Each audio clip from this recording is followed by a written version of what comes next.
កាត់ចិត្តបំភ្លេចឲ្យបានរឿងប៉ុន្មានទុកថាវេនកម្មប្រៀបដូចកាលបើបែកប្រែស្រាមប្រឹងតបជាប់មិនបានដូចដើមជំរះចិត្តជំរះកា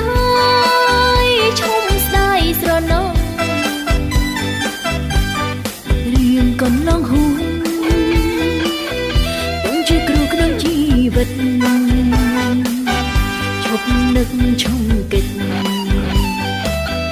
ជំមេដងទុកទំនេរនាងរបួសស្នេហ៍ដើមជីវិតជាថ្មីត្រូវសម្លឹង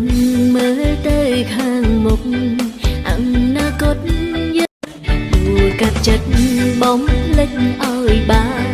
រឿងប៉ុន្មានទុកថាវេនកម្មប្រៀបដូចកាលបើបែកប្រែស្រាមប្រឹងតបជាប់មិនបានដូចដើមជំរះចិត្តជំរះកាយឈុំស្ដាយស្រណោរឿងកន្លងហួន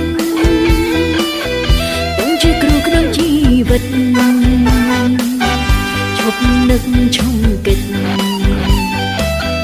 ជំមេដងទុកទំនេរនាងរបួសស្នេហ៍ដើមជីវិតជាថ្មីត្រូវសម្លឹងមើលទៅខាងមុខអនាគត